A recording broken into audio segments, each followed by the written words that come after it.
আসসালামু আলাইকুম। আপনাদের মাঝে একটা কথা শেয়ার করতে আসলাম। কথাটা এমন, কিছুদিন আগে ফজরে নামাজ পড়ে দোকানের সামনে বসার পরে তো কয়েকজন মুরব্বী ছিল।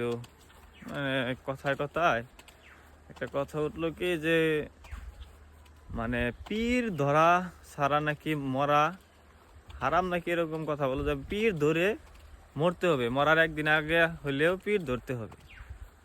তো জিজ্ঞাসা করলাম যে মরার একদিন আগে পীর ধরতে হবে, এটা কোথায় লেখা আছে?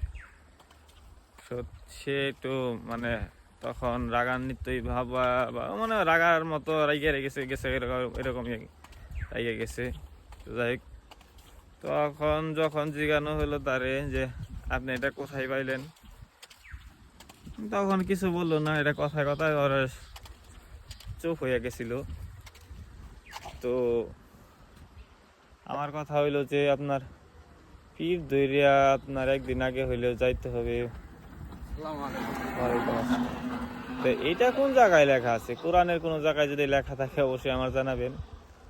যে হ্যাঁ, এটা আমি মানি যে একটা ভালো পীর যদি থাকে, ওইখানে মানুষ যদি মুরিদ হয় বা তার কাছে যায় আসে, অনেক কিছু শিখতে পারে, জ্ঞান অর্জন করতে পারে, এটা স্বাভাবিক। তাই বইলা যে একজন মানুষকে একটা পীর ধরা ধরা লাগবেই, মরার আগে মরার আগেই পীর ধরে মরতে হবে, এটা মানে এটা বেশি হয়ে গেল। যে এটা আমি বিশ্বাস করি না। আপনারা বিশ্বাস করেন কিনা জানি না।